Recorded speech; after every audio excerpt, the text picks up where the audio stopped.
can feel the heat from far away. And, you know, we make a decision, run for our lives. Right now at 5, tragedy strikes as a UPS plane crashed at the Louisville airport. 11 people now confirmed dead, including a child, and more than a dozen still unaccounted for. While many survivors ran for their lives amid explosions as smoke and fire filled the sky. These are tough times. We will get through it together. The governor declared a state of emergency. Federal investigators are now on scene, and local crews are continuing to search for more victims. 24 hours later, daylight is revealing the scope of the tragedy. The debris field stretches half a mile. NTSB is on the runway right now investigating. 11 people, once again, are now confirmed dead, including that child we told you about. The NTSB confirmed for us that the MD-11 freighter's left wing caught fire and its engine fell off just before takeoff Tuesday evening. We have live team coverage for you tonight. We are hearing from witnesses and survivors who saw the crash, plus first responders and new details about how U of L Hospital played a critical role in the tragedy. But first, let's start with Jennifer Bayless, who has the latest from investigators out at the airport. Jennifer?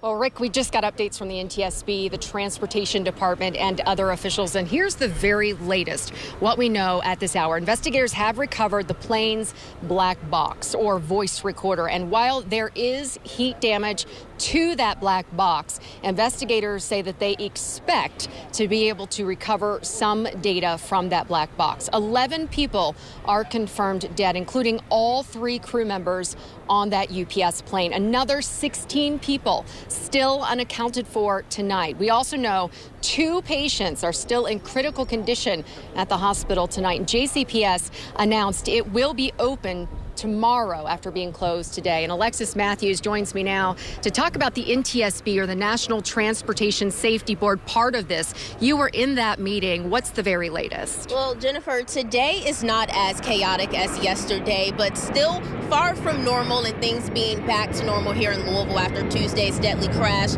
And the number one question now is, how did this happen? And federal investigators are now in Louisville to try and answer some of those questions. Now, today, for the first time, we heard from the National Transportation Safety Board, who is leading the charge with 28 agency members who will be on the ground in Louisville. Now, they were able to confirm through security footage that the left engine detached from the plane's wing during takeoff. But their main mission is to find out what caused this deadly crash and also issue a report to prevent it from happening again. Now, NTSB officials say the key to that is the black box they were miraculously able to recover from the debris, with voice and data recorders from the cockpit, which will clue investigators into those moments leading up to that fiery crash, as well as what malfunctioned and what caused the fire in that left engine.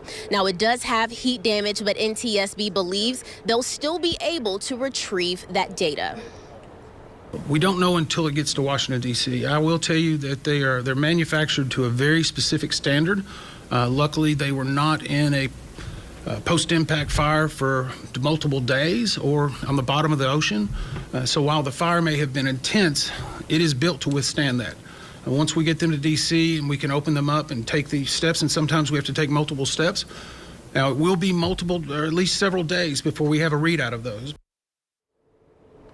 Now, NTSB has several groups, including operations, structure, power plants, which are examinations of that engine, their systems and maintenance, and they'll all hold their first organizational meeting tonight.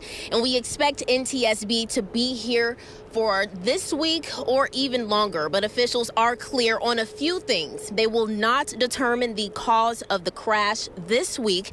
They do not believe federal staffing shortages contributed to this crash, and said that rumors about that UPS plane being delayed prior to takeoff due to maintenance for an issue with that same left engine, those were not true. Now, Jennifer, we can expect the NTSB's crash report possibly in the next 30 days. So this is going to be a process that's going to take some time from a lot of angles. And you're hearing right now several UPS planes taking off here from the airport. Now, Alexis, also there's a lot of talk, especially online, about people trying to predict out what happened, what caused this. But Transportation Secretary Sean Duffy spoke in D.C. today about this tragedy, warning people not to jump to conclusions on what exactly caused this crash.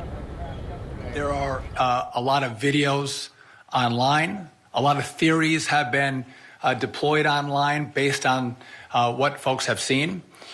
We are not in the business of theories. We don't speculate. We are going to wait for the facts to come out, and with those facts, we will present them to the American people as well as with the NTSB.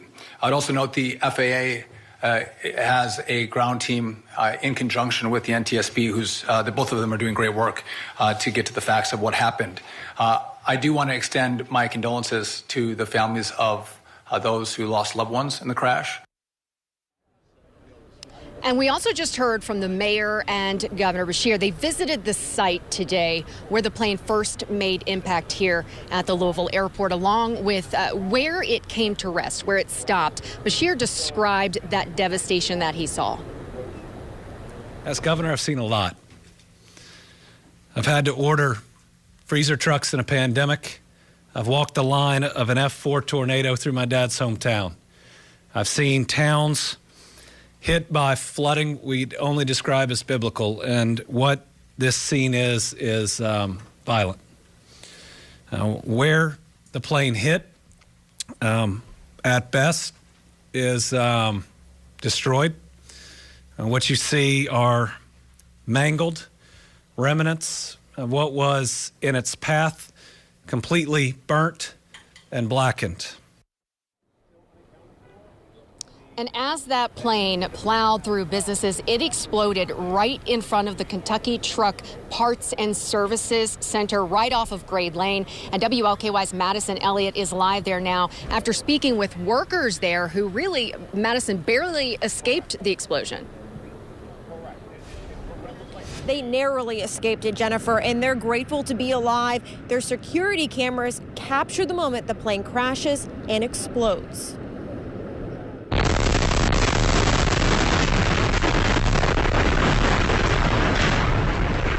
Security cameras on the front gate of Kentucky Truck Parts and Service shows the pure devastation and chaos as the UPS cargo plane crashed. Employees Sabit Aliyev and David Aslanov captured the moments following as flames and black smoke filled the sky and consumed the air. All the fuel from plane was all over the oil tanks and that junkyard place. They also captured the exact moment when they had to make a split-second decision. The next thing we know, we just walk out of a shop, it's like maybe 10 feet, and flames were so bad. You can feel the heat from far away. We make a decision, run for our lives. But they quickly realized they were trapped as the flames spread. We'll look for exit for like hour and a half. What was going through your head? A lot of things. Yeah. I mean, trying to that's get what you're gonna back. go through your head when you feel it's can be end of your life. Finally, they found a path and a gate, but they couldn't get out. Luckily, cops were nearby. I just turned my flasher on, him and me, we started yelling, whistling. So finally they came around, and I told them to bring bolt cutters. With Grade Lane still closed Wednesday, they couldn't get back to their business. They were unsure of how their neighbors were doing, which was their top concern. We're all human beings. They have the same life as mine. Their business is just off of Grade Lane here. Grade Lane remains closed off, this section where their business is, and they were not able to get there today. Jennifer, back to you. All right, thank you, Madison. And what we had feared, that death toll continues to rise. We're told officials say that 12 people are now confirmed dead. Now, one man who lived just steps from the UPS crash site says he's really lucky to be alive, even as he mourns friends who didn't make it, who died. WLKY's DeAndrea Turner joins us live with his story of surviving this horrific crash, DeAndrea. Hi, Jennifer. Well, Robert, he lived and worked at Grade A, which is about 3 blocks this way. It has been blocked off ever since this crash happened. And when I spoke to Robert, he tells me that he is very shaken up, but he is also very grateful to be alive tonight. I started hearing this real loud, like rumbling, roaring sound, and I stepped outside the bay door there and looked, and the only thing I could see was black smoke and flames, fireballs. 12 years, Robert Sanders worked as a maintenance man at Grade A Auto Parts and Recycling. He also lived in his RV on site. On Tuesday, the place he called home became part of ground zero of the UPS plane crash. I had just been in my RV like 2 minutes earlier, and I came down there to Building 12. Moments later, the unthinkable, a plane filled with jet fuel came crashing down, ripping straight through his RV. You think about that kind of thing 1,000 times, you know, what would happen if a plane crash, but you don't think it would ever really happen, but then it happened. Now all that he has left are the clothes on his back and his truck.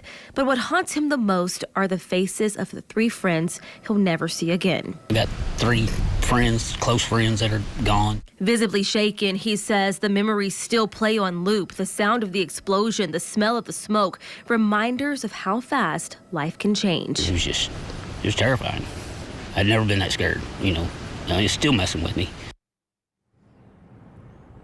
And again tonight, Jennifer, he knew 3 out of the 12 victims, and he says that he is just very thankful to be alive. And while he doesn't have a job and while he doesn't have a home right now, the one thing that he is holding on to is his will to survive. In Louisville tonight, DeAndrea Turner, WLKY News. Thank you, DeAndrea. Here live from the Louisville Airport, UPS planes continue to take off. We want to go back now to the studio with Rick Van Hoosen. Rick, as we come upon that 24-hour mark here in about 5 minutes of when this all happened, it's eerily beautiful here tonight. Just like it was yesterday, but boy, that was just some tremendous reporting there. Those video and the sound was amazing. We'll check back in with you in a minute, Jennifer. Thank you. Well, tonight, we're also hearing from U of L Health about their critical role after the crash. U of L is the city's only Level 1 trauma center. The hospital activated Code Yellow, their disaster response plan, within minutes of the crash. The injuries range from burns and blast wounds to smoke inhalation. The leaders say triage wasn't a challenge, that their staff was fully prepared and immediately ready to handle the worst-case scenario. I think it talks to the level and dedication of our staff. Even before we declared the disaster alert, when people started seeing this on social media or the news and we didn't know what was occurring, we had folks really starting to come back in and we're staging. They said, I'm in the parking lot in my car, call if you need me. I'm in the cafeteria, I came back into work.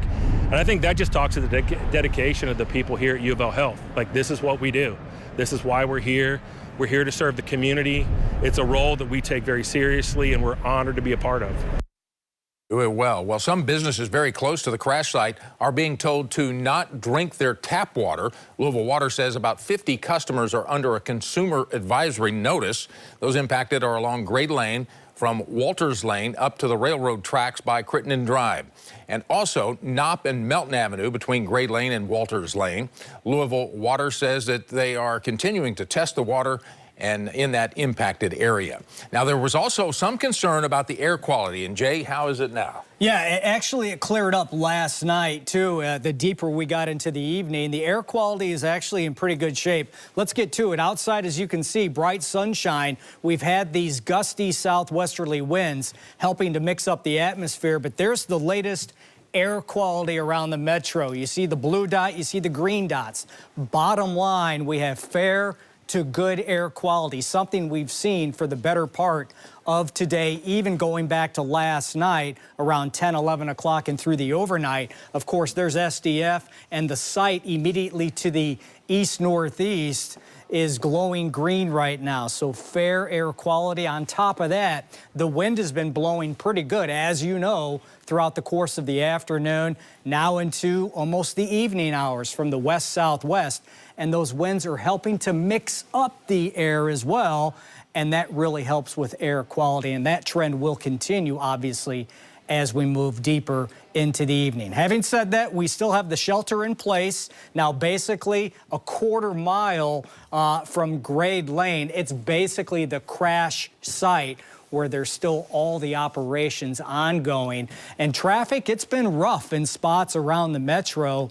Meteorologist Suzanne Horgan has been tracking that traffic so to speak. Suzanne, what's the latest? And we're still watching for some closures, Jay, right in that area. So we certainly want you to let you know about that before you head out the door here. So we're still watching for that closure of Grade Lane, basically from 65 all the way down to Outer Loop. We're seeing that closure there. A quick reminder here. So the 65 on and off ramps are now back open. Those were shut down last night and all of today. They have now reopened this afternoon. 65 is moving smoothly. This is right near Eastern Parkway. The Watterson is also moving just fine in that area right near the airport. Right now at 5:14, let's send it back over to Rick.